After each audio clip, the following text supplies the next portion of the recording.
எறா தொக்கு கொஞ்சம் வித்தியாசமாக செய்யலாம்.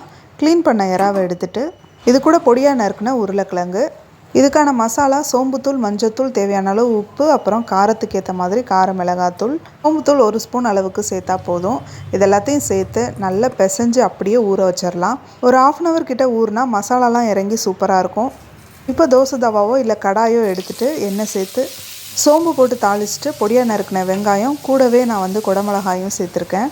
அப்புறம் பொடியாக நறுக்கின பூண்டு, இது எல்லாத்தையும் சேர்த்து நல்லா அப்படியே மிக்ஸ் பண்ணி விட்டுட்டு இந்த வெங்காயத்துக்கு தேவையான உப்பை மட்டும் சேர்த்துக்கலாம். நம்ம ஏற்கனவே இறால உப்பு சேர்த்துட்டோம்.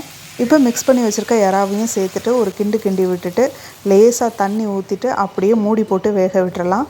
அப்பப்போ 2-3 டைம் கிண்டி மட்டும் விட்டால் போதும். சூப்பராக இறா ரெடி ஆகிடும். குடமிளகா, உருளைக்கிழங்கு இதெல்லாம் சேர்த்துருக்கிறதுனால இதோட டேஸ்ட் இன்னும் நல்லாவே இருக்கும். கடைசியாக கருவேப்பிலை, கொஞ்சம் மல்லித்தலையும் சேர்த்துட்டு அப்படியே எலுமிச்சம்பழத்தையும் ஒரு 1/2 மூடி புழிஞ்சு விட்டிங்க அப்படின்னா சூப்பர் டேஸ்ட்டாக இருக்கும். அவ்வளோதான், சூப்பராக லஞ்ச் ரெடி ஆகிடுச்சு. திருக்க மீன் குழம்பு, எறா தொக்கு ட்ரை பண்ணி பார்த்துட்டு எப்படி இருந்ததுன்னு சொல்லுங்கள். வேறு வீடியோவில் பார்ப்போம். பாய்.